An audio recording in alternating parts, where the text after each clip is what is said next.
Today on Focal Point, we are going to discuss the American justice system with adjunct professor of paralegal studies David Travascus. Try to solve a Comic Con mystery and hear some opinions about the death penalty. Stay with us.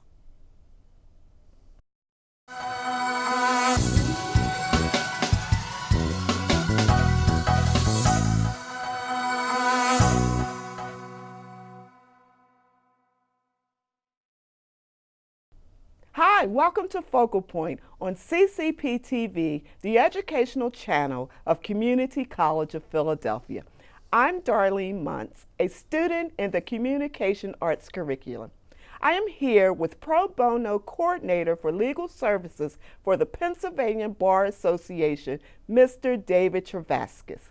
He is also a lecturer at the American Institute for History Education and a certified trainer with the Alveus Bullying Prevention Program Training Network.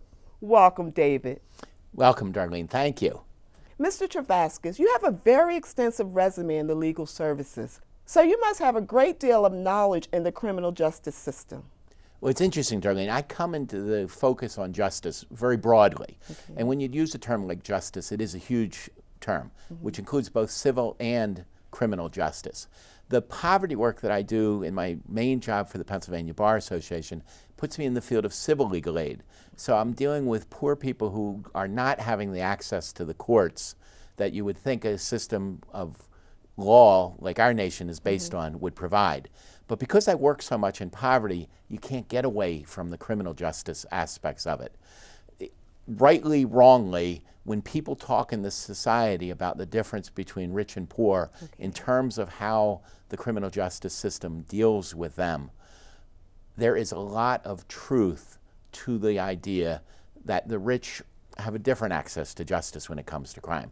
So in my poverty work, I see people who, although I am not there working with them as their attorney, because we do have a right, as you hear on the TV shows, to have an attorney in a criminal matter, I am still seeing in court, I'm seeing when they're calling up with issues, how much harder it is for people who are poor to really get that sense that the system works for them. I walk out into our society, I walk on our streets, and a police officer stops me. I don't feel threatened. I grew up in Swarthmore in a well-resourced community where people like the police are there to help me and to protect me. If I'm a young man in places in Philadelphia, in our poorest neighborhoods, in North Central Philadelphia, in West Philadelphia, if I'm a young man, especially if I'm a young man of color getting those experiences, I don't have the same reaction. And that is really so much not just an issue of criminal justice, it's an issue of overall justice, and it's an issue that's really tied to poverty. It's tied to the fact that people who are poor really don't feel that this system of justice is working for them.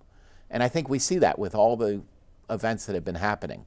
Philadelphia has been relatively immune to some of the Ferguson-type activities that have happened. But it doesn't mean that we aren't sitting still on a very dangerous and very incendiary situation. So when you talk about being involved in criminal justice, my credibility is not as a criminal lawyer. My work is as a lawyer of poverty. Where did your interest in legal work come from? I started law school at Temple, and Temple has a program where our law students would get into the community. Back then, we worked in schools. Today, there's tons of clinical programs that Temple Law School has that weren't there when I went there. But the program they did have when I was there was one where we went and taught in the schools. So I taught at West Philadelphia High School, I taught at Edison, I taught at Germantown, I taught at Martin Luther King. I got into work with kids in the city. Working at Temple, getting that experience, I stayed 17 years at Temple. And because of our work, because we taught about public education, mostly when we went into schools, what kids wanted to know was about their rights when they're stopped by cops, when they're stopped, on the street. The kinds of experiences that, in Swarthmore, you're stopped on the street, you say hello to the officer because you've known them forever, and they probably call you by name. In some of their situations in Philadelphia, you're stopped in the streets, the officers have hands on guns, and you feel threatened. And we would do that experience not only just so the kids would know what to do, and we were very strict with the kids, because basically when you're stopped, what you should do, people with guns I always treat nicely, and since we can carry in Philly these days, I figure everybody has guns. But you say yes sir, no sir, yes ma'am, no ma'am. You get a badge number if somebody's behaving badly, but you don't say I'm going to report you. You get the badge number, and when you're safe, you make those reports. You know what you need to do. You can report through groups like PILCOP, which is our Public Interest Law Center, but you also can report to the police because the police have their own internal mechanisms, and although people say you shouldn't look at that, you should do both. It's funny, in our bullying work we do with the kids, we always tell them to tell an adult at school and an adult at home when they get bullied. And people say, well, you're doubling up. Why do you need to do that? And the reason you do that is you don't always trust that the person at home responds to it right. You don't always trust that the person at school responds to it right. By telling both sides, they get a better chance to respond to it. But that experience didn't only help kids, those lessons, it helped officers because they got to see kids in settings where they weren't being jerks. David, could you tell us a little more about what you do about bullying prevention? Well, the bullying prevention is a huge piece throughout the nation, and it's been that way ever since Columbine in 1999, which actually was misdiagnosed as a bullying situation. The newspapers and Time magazine immediately came out that these kids had been bullied, and they targeted and killed the kids who picked on them. That really wasn't the case there. Matter of fact, most kids who get picked on generally hurt themselves and not others. But what is interesting is our work of bullying prevention in Philadelphia after 1999 started because we were working with doctors, Physicians for Social Responsibility, working with doctors in emergency rooms, and they were talking to kids who had been victims of gunshots, kids who had been victims of violence, and they were finding out that a lot of this was tied to getting back at somebody because of something that had happened. Maybe it wasn't quite a bullying situation, but it was an abuse situation. It was a situation where people had felt threatened. And sadly, we've always had an ability to get guns in the city. So weapons were used. And that was actually when we first brought in our very first school-based bullying prevention person. Physicians for Social Responsibility brought in an Alveus trainer in 1999, and she actually worked for them for a couple years before the school district brought her in.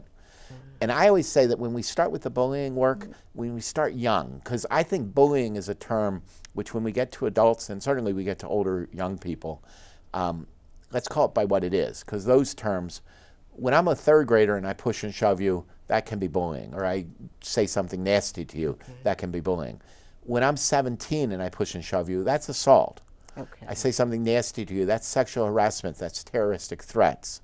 If I follow you, that's stalking. It's no longer, let's call it for what it is. And in the high school, I don't want to criminalize that behavior, but I do want to label it properly. Because when you're out on the street, it will be criminalized. And I think we need to teach people that. So the bullying work I do, I see it as a really wonderful way. If we can get our kids looking out for each other young, that's the whole piece of bullying, is that it's not just about the victim and the perpetrator, it's about everybody watching it. And if the bystanders get involved and help stop it, that's a model which works beautifully in our communities later on.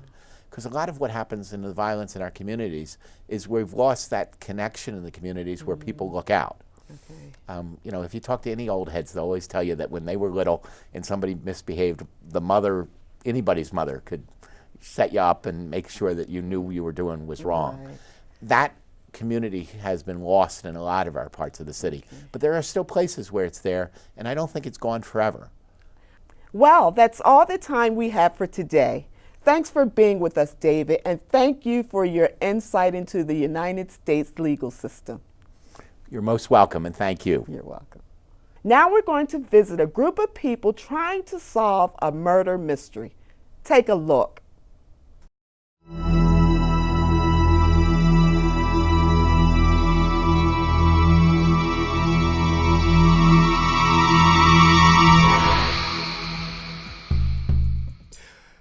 Today's event was the second murder mystery we did. We did one last semester, but this one was geared towards Comic-Con theme specifically. We essentially did a mystery theater dinner where we had actors and they portrayed characters, and then someone got killed. In this case, 2 people got killed. I loved it. I played a character with Sean.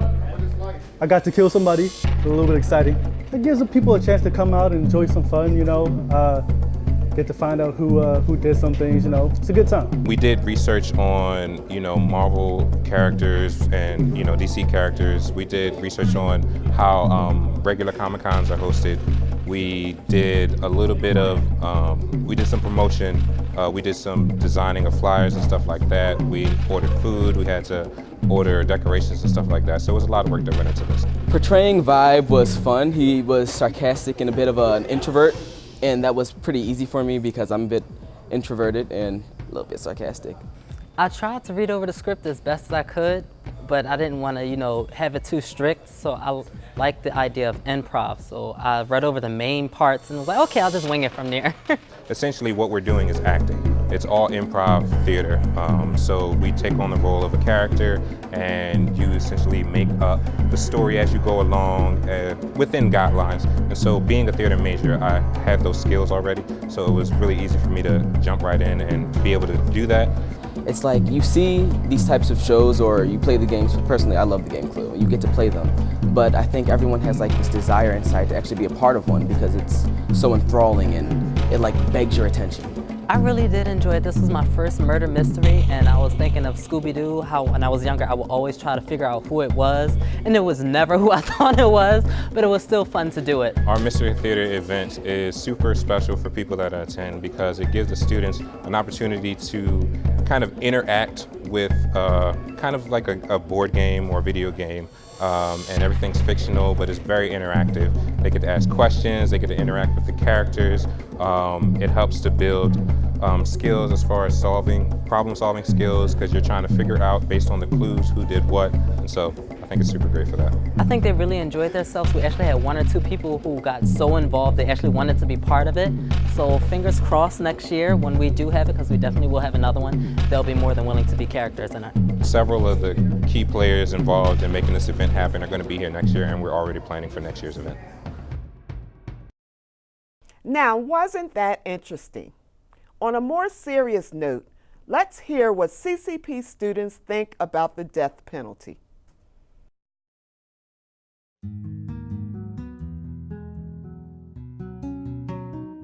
I don't think the death penalty should be banned as a form of punishment. I don't believe humans have the right to decide whether other humans can live or not. That's just not our place. I always grew up learning that all life is valuable. I don't think it'd be right for us to just take somebody's life like that, no matter what they did. I wouldn't give a person that robbed the bank of the death penalty, I just wouldn't. But as a child molester or a rapist, they took someone's innocence. If somebody shoots a cop or, rapes somebody or kills a kid. You get what you deserve. Like if a family member of mine did something like that, I'll probably disown them as a family member. Blows up a building or kidnap somebody. I actually believe that the whole institution of the prison system is supposed to rehabilitate criminals. It doesn't make sense to give them, to feed them 3 times a day for 25 years and then kill them. If you're willing to take a life and you're careless about not taking a life, your life should be took too. I believe that them wasting off in jail is more of a punishment for the crime than them getting sentenced to death. They need some type of counseling to let them work through their issues and learn self-control. They knew right from wrong, so if you took that choice to do it anyway, then you get the consequences for it.